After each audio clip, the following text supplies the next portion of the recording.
તો જ ને પાણી થવું જોઈએ. બધી ટણી અને હોશિયારી આપણી નાગરિકોની સામે નીકળે છે.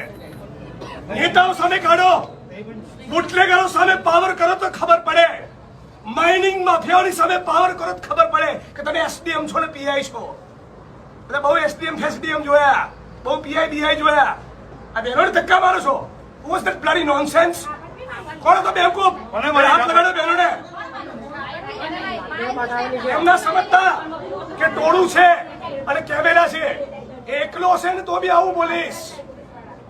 તમારો ટોટલ સ્ટાફ હશે અને એક કેમેરો ને એક માણસ ને તો બી આ જ ભાષામાં બોલીશ. બદતમીજીથી બહેનો જોડે વાત નહીં કરવાની. તમારું ડિપાર્ટમેન્ટ, મહેસૂલ તંત્ર, જીઓલોજી અને પોલીસ બધા જ ખોટા છે. 7 મહિનાથી લોકો કહી રહ્યા છે, એમને મગજ નથી ગયું. આ ડિસરિસ્પેક્ટ છે લોકો માટેની. માણસ મોકલો અત્યારે તમારા અને બધું માઇનિંગ બંધ કરાવો ઇલીગલ. હવે મોઢામાં મગ ભરી ગયા નહીં. હમણાં નથી ખબર પડતી નીચે આવવાની. અનંતભાઈ કહેતા હતા ત્યારે તમને સવાલ હતો આ સાંભળવાનો. તમારે ત્યાં લાભ લેવો તો તમને મળી ગયો. પ્રેમથી આવીને આવેદન પત્ર લઈ ગયું.